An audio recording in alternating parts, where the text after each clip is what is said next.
আপনাদের বউ আপনারা কেন রাখতে পারেন না? এই বউ আবার মানে এসে পড়ে কিভাবে বাবার বাড়িতে এসে আবার এতদিন থাকে কিভাবে? এতদিন পরে আসছেন। বড় সতীন যে ওদের বাড়িতে নাকি গিয়ে উঠতে পারবে না। আমার শ্বশুর শাশুড়ি জামাই যা হবে ওর মামার বাড়িতে, ওর নাকি একটা মামা আছে, মামার নাকি অনেক ক্ষমতা। আসসালামু আলাইকুম everyone, welcome back to my another new video. আজকে আমার মনটা এত খারাপ আপনাদেরকে বলে বোঝাতে পারবো না। বড় সতীন তো এতদিন বলছে যে সংসারে আসবে না, জামাইকে ডিভোর্স দিয়ে দিবে ইত্যাদি আরও অনেক কিছু। আমি তো অনেক খুশি ছিলাম, কারণ নিজের মতো নিজের সংসার করতেছিলাম, কেউ কিছু বলার মতো নাই যে এটা করবা না, ওইটা করবা না, এটা করলে সমস্যা হবে, ওইটা করলে সমস্যা হবে। মানে সব কিছু নিজের মতো করতে পারতেছিলাম। কি যে শান্তি! নিজের সংসার নিজের মতো করার চাইতে শান্তির আর কিছুই মানে দুনিয়াতে নাই। তারপরে জামাই নিয়ে একলা একলা ছিলাম, ভাগাভাগির কোনো বালাই ছিল না। কিন্তু এখন না, আবার আমার সেই কষ্ট আসতে চলছে। মানে বড় সতীনকে জামাই আনতে যাবে, আমার এই কথাটা শোনার পরে কলিজা একদম ফেটে যাইতেছে যে জামাই বড় সতীনকে আনতে যাচ্ছে। ও আসে নাই, চলে গেছে, ভালো চলে গেছে, আবার আসার কি দরকার আমাকে একটু বলেন তো? আর যদি আসার হতোই তাহলে হচ্ছে আরো আগে চলে আসতো। 1 মাসের বেশি হয়ে গেছে এখন আমি আমার সংসারটা এত সুন্দরভাবে মানে সাজাই গোছায় নিছি ওকে ছাড়া একলা একলা। তো আমার কি এখন মন চাইবে বলেন তো ভাগাভাগি করতে? ও যে এখন আসতেছে, ওর আসার দরকার কি আমি না সেটাই বুঝতেছি না। কি দরকার আছে সংসারে আসার? তো যাই হোক, এই কথাগুলো আমি সবগুলো মজা করে বলছি, কেউ সিরিয়াসলি নেবেন না। মানে আমি না ইদানিং আমার কমেন্ট বক্সে ঢুকলে আমার কাছে এমনই মনে হয় যে আমি হয়তো বা বাস্তবে এইরকমই মানুষজন আমাকে যেমনভাবে কমেন্টে প্রেজেন্ট করেছে, আমি নাকি ভিডিওগুলো বানাই বড় সতীন যাতে কষ্ট পায় এই জন্য এমনভাবে ভিডিওগুলো বানাই। তারপরে বড় সতীনকে নাকি আমি কিসব কথা উল্টাপাল্টা বলে বুঝে তারপরে সংসার থেকে তাড়াই দিছি ভুলভাল কি করে। মানে আমি পুরো অবাক হয়ে যেতেছি। যদি আমি এইরকমই হতাম তাহলে 4 বছর ধরে সংসার করলাম কিভাবে? এর আগেই তো বের করতে পারতাম। এই ধরনের মনোভাব যদি আমার মধ্যে থাকতো, 4 বছর পরে এসে একটা বাচ্চা সহ কেন আমি বের করতে যাব? যাই হোক, মানুষের যেটা বলার সেটা তো আমাকে বলবেই। তো জামাই আগামীকাল হচ্ছে বড় সতীনকে আনতে যাবে। তো মানে আমি কি এই খবরটা শুনে খুশি হব না কি হব আমি আসলে জানি না। আর আমার যাওয়ার যে বিষয়টা সেটা নিয়ে আমি এখনো শিওর না যে আমি বড় সতীনের বাবার বাড়িতে যাব নাকি যাব না। এমনিতেই তো সংসার একটা ঝামেলা হয়েছে, আর সম্পূর্ণ ঝামেলাটাই হয়েছে আমার কারণে। বড় সতীন যেটা বলে গেছে আর কি, এখন তো সবাই এটাই জানে যে আমার কারণে সংসারে অশান্তি হয়েছে।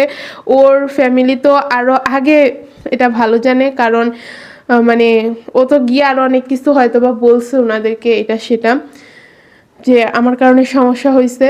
তো ফার্স্টে ও তো যোগাযোগ করে নাই, জামাই নিজ থেকে যোগাযোগ করছে। তো তখন ও বলছে যে ও নাকি সংসারে আর আসবে না।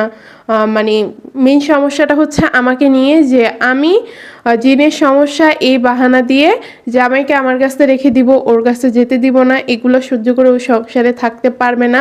ও সংসার মানে আর ফিরে আসতে চায় না, জামাইকে ডিভোর্স দিয়ে দিবি ইত্যাদি অনেক কথা বলছে। এখন জানি না ওদের মধ্যে কি কি কথা হয়েছে।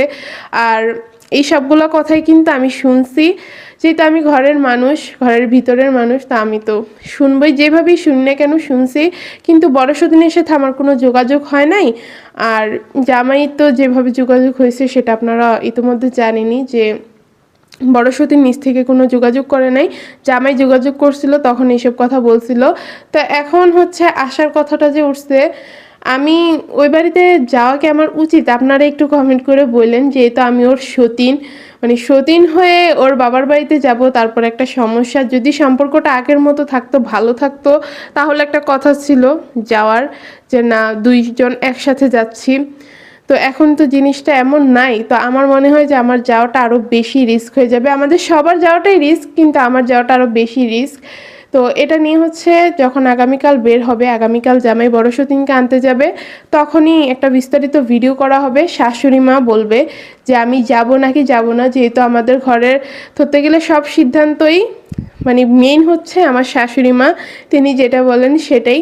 তো আম্মু যদি বলে যে আমাকে নিয়ে যাবে তাহলে তো গেলামই, আর না হলে না। আমার মনে হয় আমাকে যাওয়ার কথা বলবে না, কারণ আমাকে যদি যাওয়ার কথা উঠে বা যাই তাহলে সমস্যাটা হয়তো বা আরও বাড়তে পারে।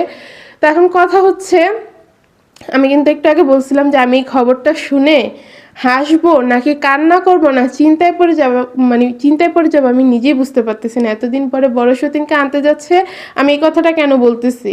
তো আনতে যাবে ভালো কথা, সমস্যাটা তো নিজেরা মিটমাট করে ফেললেই পারে, কিন্তু বড় সতীনরা নাকি বলছে, মানে ওর পরিবার, বড় সতীন, যে ওদের বাড়িতে নাকি গিয়ে উঠতে পারবে না। আমার শ্বশুর শাশুড়ি জামাই যা হবে ওর মামার বাড়িতে, ওর নাকি একটা মামা আছে, মামার নাকি অনেক ক্ষমতা, কি ওই মামার বাড়িতেই যা বিচার আচার করার সব কিছু করবে। এখন আমার কথা হচ্ছে, ক্ষমতাধর মামা আসলো থেকে আর বিচার আচারের কথাই বা আসলো থেকে?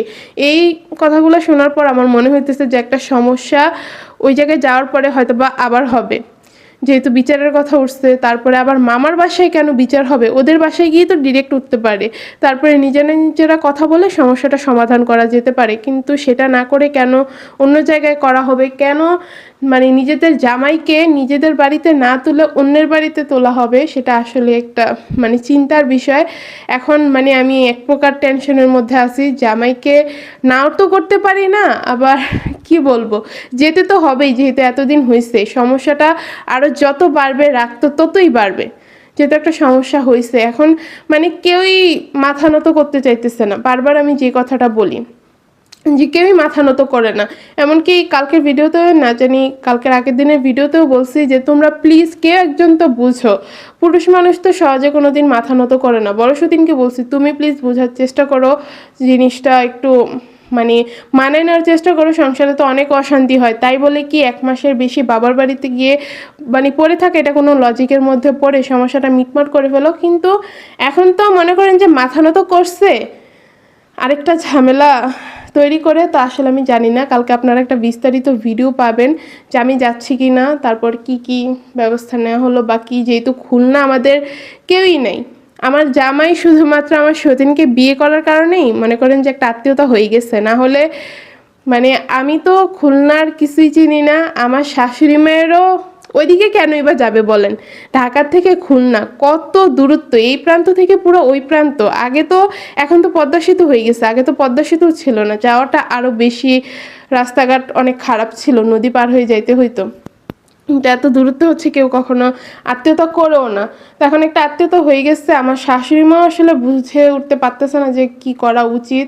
আসলে যাবে, কোনো একটা সমস্যা হয়ে গেলে সেটার মোকাবেলাই বা কিভাবে করবে, যেহেতু মানুষজন চিনে না, সবাই মানে তাদেরকেই দোষী বলবে যে আপনাদের বউ আপনারা কেন রাখতে পারেন এই বউ আবার মানে এসে পড়ে কিভাবে বাবার বাড়িতে এসে আবার এতদিন থাকে কিভাবে, এতদিন পরে আসছেন, এটা সেটা ইত্যাদি অনেক সমস্যাই হবে, যেটা আপনারা বুঝতেই পারতেছেন। তো আমি আসলে কি করব আমি নিজেই বুঝতেছি না। আমারও এত মানে জ্ঞান বুদ্ধি নাই যে কিভাবে কি এসব করা যায়। বড় সতীন যে কেন এরকম একটা ঝামেলা করলো আমি সেটাই বুঝতে পারতেছি না। আবার এক ঝামেলার মধ্যে আরেক ঝামেলা এনে দিছে। তো আমি বড় সতীনকে একটা কথাই বলবো, যদি আমার কথায় তোমার কোনো খারাপ লাগা বা রাগ হয়, এইসব মানে তুমি ভেবে কোনো একটা সমস্যা আবার করতে চাচ্ছ, তোমাকে আমি বলতেছি যে এইরকম কিছুই করো না।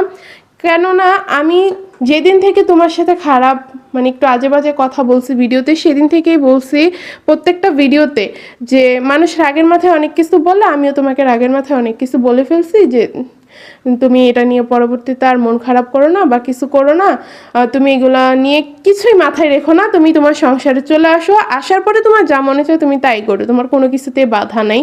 তো যাই হোক, আপনারা সবাই একটু দোয়া করবেন যাতে কোনো সমস্যা না হয়, বড় সতীনের মাথাটাও ঠান্ডা হয়, সব কিছু ঠিকঠাকভাবে বড় সতীনকে আবার ফিরিয়ে নিয়ে আসতে পারে। ব্লগটা এখানেই শেষ করতেছি। আল্লাহ হাফেজ।